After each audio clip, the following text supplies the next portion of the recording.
বহুল আলোচিত ২০০১ সালে রমনা বটমূলে বর্ষবরণ অনুষ্ঠানে বোমা হামলা মামলায় মৃত্যুদণ্ডপ্রাপ্ত আসামি মাওলানা তাজউদ্দিন ও জুয়েলকে যাবজ্জীবন কারাদণ্ড দিয়ে রায় ঘোষণা করেছেন হাইকোর্ট। সাজাপ্রাপ্ত অন্য ৯ জন আসামিকে ১০ বছর করে সাজা দেওয়া হয়েছে।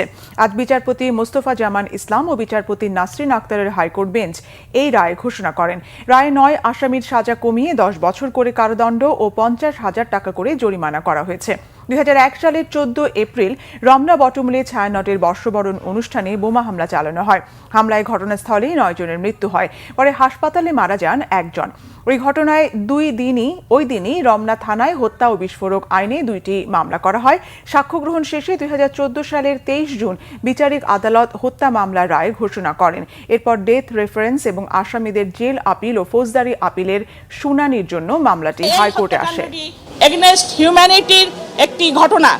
এটি মানবিক যে মূল্যবোধ, মানবিক যে চেতনা, তার বিরুদ্ধে একটি হত্যাকাণ্ড। এই হত্যাকাণ্ডের দৃষ্টান্তমূলক শাস্তি হওয়া প্রয়োজন। আদালত তার অবজারভেশনেও বলেছেন যে এটি একটি মানবিকতার বিরুদ্ধে হত্যাকাণ্ড এবং ক্রাইম।